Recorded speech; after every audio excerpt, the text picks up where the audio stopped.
मजबूरी का मजीद इजाफा कर रही है। जब मैंने कहा कि चली जाओ तो क्या कर रही हो यहाँ पर? अपनी शक्ल मत दिखाना। वो एक का नाम निशान मिटा रहा है। बीवी के साथ ऐसा सलूक किया, उसकी जान लेने से। हेलो फ्रेंड, रिहाम समझ चुकी है कि टीटी अपनी नई नवेली जवान बीवी की मोहब्बत में इतना अंधा हो चुका है कि अब उसे अपने बेटे और बीवी में भी कोई दिलचस्पी नहीं रही। इस वक्त अगर वो कोई भी कदम उठाएंगी तो इनके लिए ठीक नहीं होगा।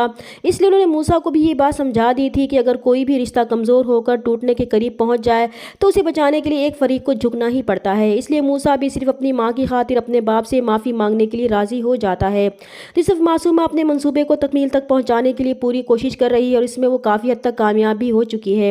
एक तरफ वो टीटी को खुद से दूर करके मनवाना चाहती है कि उसे दुनिया के सामने कबूल करे, तो दूसरी तरफ वो रिहाम और मूसा से अपने बाप की मौत का बदला लेने के लिए उन्हें टीटी की ज़िंदगी से ही निकाल कर बाहर करना चाहती है।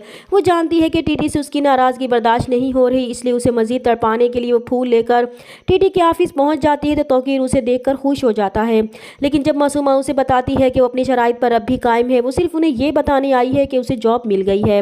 तो टीटी का ये सुनकर बहुत बुरा लगेगा। वो मासूमा से कहेगा कि वो अब उसकी बीवी है, उसे ये सब करने की ज़रूरत नहीं है। वो क्यों उसे ये एहसास दिलाना चाहती है कि इन दोनों का रिश्ता मजबूरी का है, जबकि मोहब्बत मजबूरी का नहीं इजहार का नाम है। वो इससे बहुत मोहब्बत करते हैं, उनकी ज़िंदगी में इसी मोहब्बत की कमी थी, तभी तो उन्होंने इससे शादी की है, लेकिन अब वो खुद जानबूझकर इस कमी में इजाफा ही कर रही है।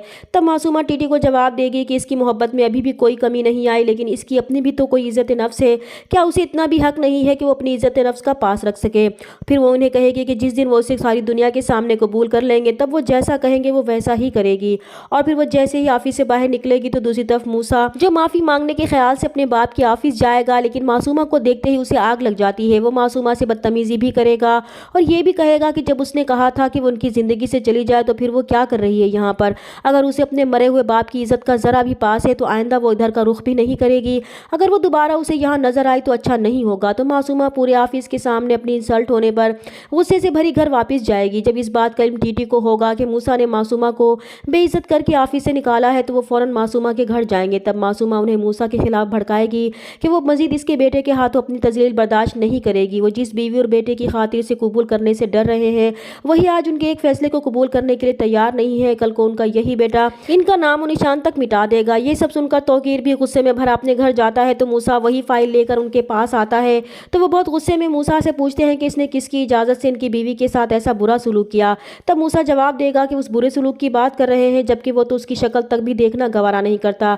इसलिए वो फिर कह रहा है कि अगर वो लड़की दोबारा से ऑफिस में उसे नजर आई तो वह कसम खा कर कहता है कि ज़रूरत पड़ने पर उसे इस लड़की को जान से भी मारना पड़ा तो वो बिल्कुल गुरेज नहीं करेगा।